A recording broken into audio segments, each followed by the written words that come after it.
Hi, this is Dr. Nivedita here on FMRI, and we are today going to talk about something again very interesting.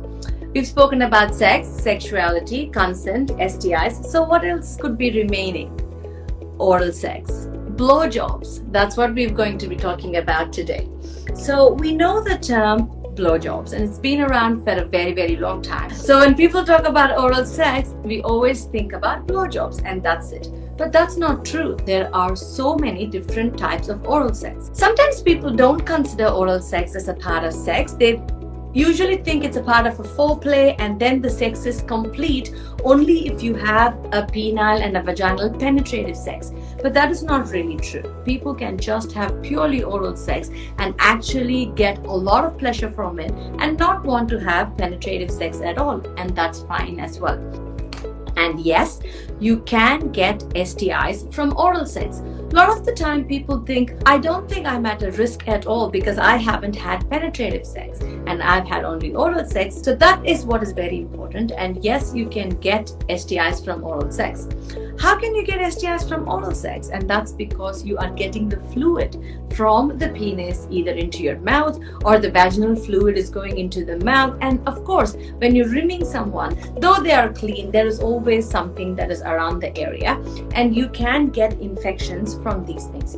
I'm going to simply say use condoms for oral sex. If you really want to prevent getting an STI from an oral sex, that is the best way to go for it, and that is why you have these flavor condoms. In fact, as much as oral sex is pleasurable, I think it's very important to remember our safety as well. So using the condom or the dental dam can be a fantastic way to actually prevent yourself from getting STIs during oral sex. There is always a $1 million question that I get. If I ingest somebody's sperm into my mouth, or if I ingest somebody's vaginal fluid, am I going to get an STI? Yes and no. The risk is not very high, however, it can happen.